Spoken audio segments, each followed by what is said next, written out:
Waktu itu saya bilang, Bu, besok pagi saya keluar dari rumah ini, anggap saya mati deh. Serius? Serius. Woi, Akhirnya ibu itu waktu itu cuma nangis sih. Jagos tuh. Dan begitu lagu itu keluar, mau tak mau, Ya. saya terus terang, Bang Emi, lagu itu jadi yang rutin saya putar di kos. Karena apa? Satu, saya bangga. Ini kakak tingkat saya SMP. Serius, lagu mau tak.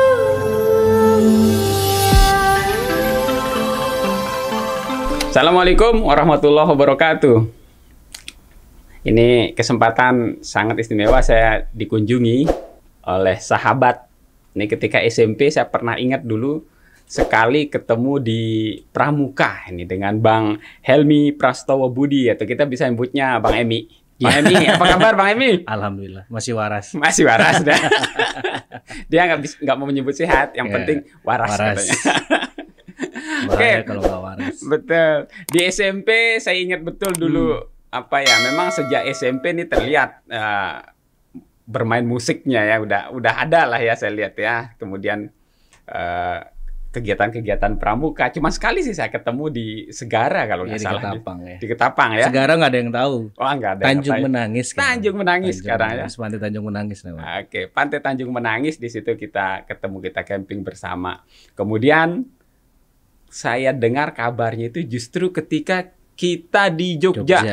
Ya, di Jogja ternyata tahun 99. Bang 99 lari ke Jogja. Ke Jogja ya. Dan ternyata saya ngatakan saya 9 tahun di Jogja, ternyata setelah Bang Emi berapa tahun di Jogja? 18 tahun. 18 tahun di Jogja. Jadi udah atmosfer Jogja itu kita tahu sudah. KTP-nya udah Jogja. Saya juga KTP pertama saya Jogja, Bang. Oh gitu. Aku KTP-nya Lombok, habis itu Jogja, Lombok lagi. Ya, saya justru KTP di sana. Jadi perekaman pertama KTP elektronik saya di situ di Demangan itu. Saya kan belum. kosnya di Demangan. Oh iya bener sama ya betul. Di Demangan ya. Di Demangan kan ada Demangan GK1282 itu kos saya di Jogja dulu. Nah, ini Bang Emi, kita ngobrolin, kita nostalgia Jogja dulu deh. Ya, boleh. Gimana ceritanya terdampar di Jogja dulu nih? Jogja itu sebenarnya malah nggak pernah terencana. Jadi bapak itu begitu lulus SMA, bapak bilang kamu kuliah di Mataram ya, bapak sudah siapin rumah di Rembiga waktu itu. Ya, terus tiba-tiba, cuman waktu itu kan emang saya tuh ngefans sama Sheila on 7. Terutama sebenarnya Erosnya ya. Akhirnya waktu itu dalam hati bilang gimana caranya supaya aku bisa lari dari Lombok ke Jogja ya gitu. Tanpa bapak tahu. Akhirnya ada satu formulir waktu itu namanya formulir kampus namanya ABA Gajah Mada. ABA, Akademi Gajah. Apa di bahasa asing Gajah Mada. Bahasa asing ya. Di Pakualaman. Pakualaman ya, iya. Oke. Itu anulah nggak tahu bapak saya kan. Terus akhirnya udah ikut lulus lah gitu. Nah begitu lulus akhirnya ini jadi modal nih. Aku bilang sama bapak, Pak, aku keterima nih di Jogja, ABA Gajah Mada. Gitu. Oh oke deh, udah berangkat aja ke Jogja. Nah padahal bapak tuh nggak tahu niat utamanya adalah aku pengen ketemu Eros. Ketemu Eros. Sebenarnya niat utamanya itu aku pengen ke Jogja, pengen ngeband ketemu sama Eros karena waktu tahun itu kan di Lombok Timur tidak terlalu banyak studio musik kan. Ya, jadi mau main musik itu kok kayaknya nggak bisa berkembang ya kalau main musik di sini. Ya. Akhirnya kuliah itu adalah topeng menuju ke Jogja. Menuju Jogja. Yang niat utamanya sebenarnya main musik bukan kuliah. Nah, ini jiwa, nggak bisa dibohongin ini dah. Nggak tahu sih sebenarnya nekat atau apa bodoh juga saya nggak tahu. Cuman pokoknya waktu itu aku pengen ngeband gitu, pengen hidup, pengen jadi musisi lah, pengen ngeband itu. Kalau jadi musisi malah nggak kepikiran, pengen ngeband gitu. Pokoknya ngeband gitu. Jadi anak band sudah. Ya? Makanya akhirnya larilah ke Jogja. Kuliah sih alhamdulillah nggak terlalu terbengkalai lah, karena memang dalam hati sih sudah ditanamin pokoknya gimana caranya bisa cepat selesai kuliah terus abis itu pengen ngeband total deh gitu. Walaupun sebenarnya saya nggak kuliah di ABA Gajah Mada tadi. Itu topengnya. Karena topeng ke Jogja. Nggak begitu sampai Jogja ngelihat kampusnya kecil banget. Berubah pikiran. Jadi waktu saya telepon, ini Gajah Mada, bukan, kami alumni dari Gajah Mada. Bikin apa? Brengsek. Akhirnya udahlah pindah. Akhirnya saya kuliah di Abayo. Oke, Abayo. bahasa Yogyakarta Tetap ya. pokoknya karena bisanya kan cuma bahasa Inggris doang. Oke. Akhirnya kuliahlah di Abayo, Akademi Bahasa Asing, Yogyakarta, yang sekarang jadi UTY. Satu ini dengan UAD itu. Betul. Saya di UAD kampus 3. Ya, betul. Kalau kampusku Mujamuju. Mujamuju ya. Mujamuju kan kalau di depan itu Stio. Oh ya, Stio. Ya, sekarang kan sudah jadi satu UTY kan. Betul. UTY itu pokoknya ada 3 kampus jadi satu. Nah, kebetulan saya adalah alumni pertama UTY. Alumni 2003. Pertama. Pahlawan akreditasi. Itu sudah akhirnya selesai kuliah, pulang ke Lombok, bilang aku mau fokus jadi musisi deh Bu gitu. Yang jelas misi kuliahnya tuntas Udah nih. beres. Yang penting beres, orang tua aku kasih satu lembar kertas yang nggak berguna akhirnya sampai sekarang. Gitu. Ijazah itu belum pernah dipakai. Nggak pernah. Oke. Karena kan juga emang nggak niat sih. Oke, tapi tetap tanggung jawab menyelesaikannya. Menyelesaikannya iya, menyelesaikannya. Ini yang penting tanggung jawab menyelesaikannya tuntas ya. Ya. Oke, itu tanggung jawab anak nih. Diutus ke Jogja, Betul. Selesai. Kemudian pulang Cuman setelah wisuda cuma pulang doang. Ibarat itu pulang untuk bilang, Pak Bu, saya mohon izin untuk tinggal di Jogja, mau ngeband gitu deh. Mau hidup dari musik. Ya walaupun dilarang sama ibu waktu itu. Sempat ditentang ya? Ibu sih yang nentang. Terus akhirnya sempet waktu itu saya bilang, Bu, besok pagi saya keluar dari rumah ini, anggap saya mati deh. Serius? Woi. Akhirnya ibu itu waktu itu cuma nangis sih. Ada akhirnya saya bilang, saya nggak perlu uang dari ibu bapak. Saya cuma butuh doa. Dan cuma itu doang. Itu yang nggak terbeli itu. Nanti kalau saya sudah sukses, saya akan pulang. Anggap saya hidup lagi. Akhirnya sih ibu, ya udah aku restuin. Dah cukup berdoa aja gitu. Oke, terus balik Jogja. Akhirnya balik ke Jogja. Ya alhamdulillahnya Tuhan sayang sama saya, dikasih kesempatan mewakili Jogja. Di kompetisi band. Apa? Dream Band? Namanya Dream Band 2005. Dia angkatan kedua. Kalau yang pertama kan 2004 itu yang sekarang Kotak, Kapten zaman dulu. Nah, saya 2005 angkatan keduanya. Ya ibarat kata masuk TV. Ya, masuk TV. Masuk TV itu yang bikin orang tua bangga kan. Oh, anakku. Ini Emmy ternyata kita tonton di TV. Bergabungnya dengan berarti kompetisi itu itu mengantarkan ke ketemu Eros. Ya, kalau jadi memang waktu itu kita beberapa kali show di Jogja. 3 kali kalau nggak salah. Nah, Eros selalu datang. Terus kemudian dia datang. Nah, cuman yang aneh adalah karena kan dari 99 itu saya sering ketemu Eros, sampai 2005 sering ketemu Eros, tapi nggak pernah kenalan, nggak pernah. Jadi ya sepintas lalu saja, lewat gitu. Kayak secret admirer. Jadi cuma ngeliatin doang gitu, pemuja rahasia. Sesuai judul lagunya. Judul lagunya dia lah. Nah, terus cuman brengseknya saya kalau pulang ke Lombok selalu ngaku bahwa saya deket sama Eros. Selalu ngaku. Pokoknya kalau pulang kalau mudik gitu. Ngombe yang kume tono le Jogja. Oh, Eros baturku nongkrong gitu. Itu selalu kata-kata yang selalu. Untungnya lagi Tuhan tuh sayang sama saya.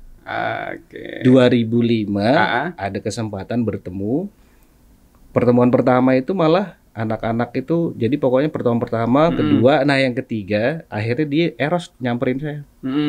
Bilang, kenalan dong gitu. Eros duluan nih. Eros duluan.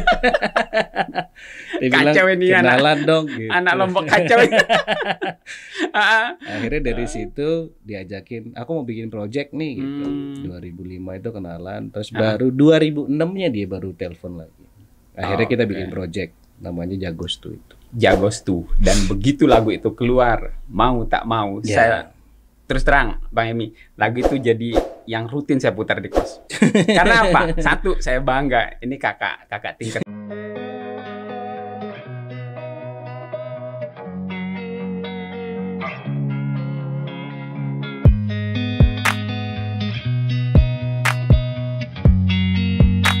Mau tak mau ku harus. Nah, saya sering sekali saya putar. Ya lagu galau soal zaman galau dulu itu kan ya. Oke, nah terus berproseslah di situ. Ya, di Jagostu. di Jagostu sih sebenarnya ya Jagostu itu kayak rumah baru, kampus baru, sekolah baru. Memang makanya kalau misalkan boleh saya nyebut nabi ke-26 saya adalah Eros. Oke. Kalau boleh ya. Ya. Karena memang Eros itu tempat saya banyak belajar bagaimana menjadi seorang musisi, bagaimana menjadi seorang pribadi, bagaimana menjadi semua lah. Semua. Banyak hal dipelajari dari jadi seorang jadi Eros. kayak role model gitu, dan memang akhirnya saya bilang saya nggak salah mengidolakan kan banyak ada yang bilang jangan pernah temui pahlawanmu gitu karena kamu akan kecewa. Tapi kalau yang ini nggak tahu, sampai sekarang saya nggak pernah. Maksudnya ya kalau dia tidak ada yang terlalu berseberangan lah sama Eros. Oke, jadi sesuai lah harapan. Sangat sesuai lah. Dan memang ya Eros itu tempat saya banyak belajar gitu. Apapun itu, bahkan ya apa ya? Yang paling inilah kayak misal gini.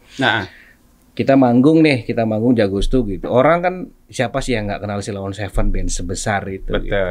Tapi dia selalu bilang, enggak, Jagostu ini adalah band baru. Perlakukan kami layaknya band baru. Itu yang selalu dia katakan. Itu dia bilang ke IO Tapi kan ya orang kan begitu IO ngelihat Eros ya kan nggak mungkin. Nggak bisa kan, tapi dia tetap nggak mau. Makanya banyak kejadian. Kami selalu disuruh jadi band terakhir, band penutup. Tapi Eros nggak mau. Enggak, harus dia karena dia kan albumnya sudah duluan keluar, dia singlenya sudah banyak. Kami baru rilis, harusnya pembukanya mereka. Merendah. Dan banyak yang tidak tahu kan, kalau misal kita lihat artis gitu tidurnya di hotel yang mewah, kita enggak. Dia selalu bilang kamu jangan ngejar fasilitas ya.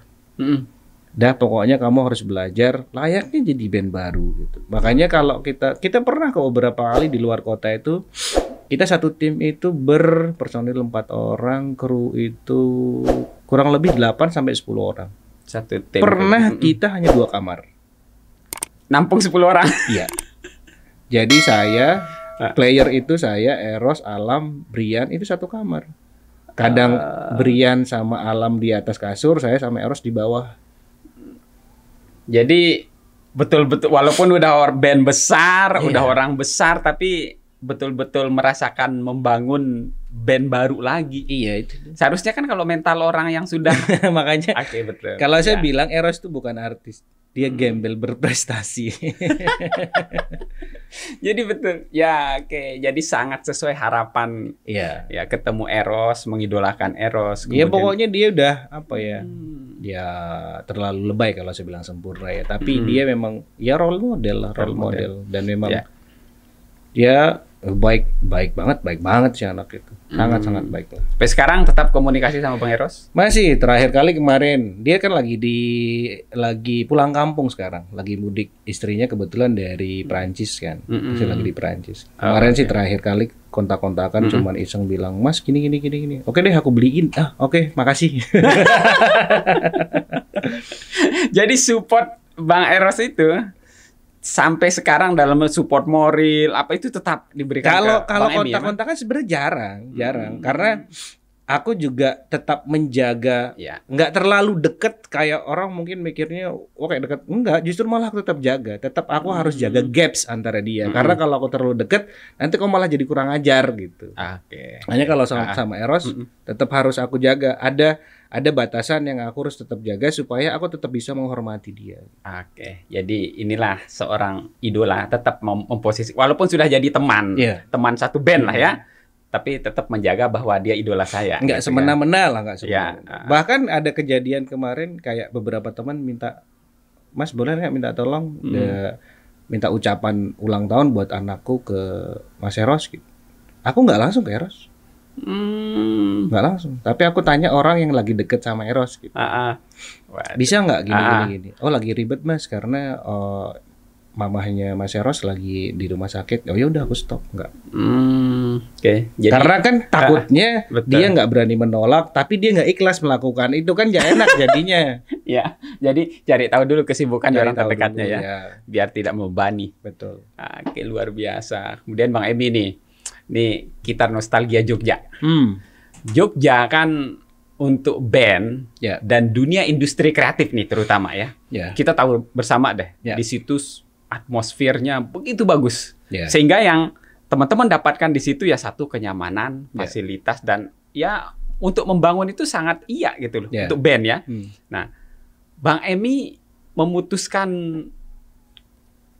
tinggal di Jogja sekian Ya. lama ya. Kemudian yang sudah didapatkan di Jogja ini kan ya sangat luar biasa gitu dari teman, sahabat semuanya gitu ya. Kemudian kembali ke Lombok. Ya. Bagaimana memutuskan atmosfer yang sudah didapat di Jogja kemudian dibawa pulang ke Lombok?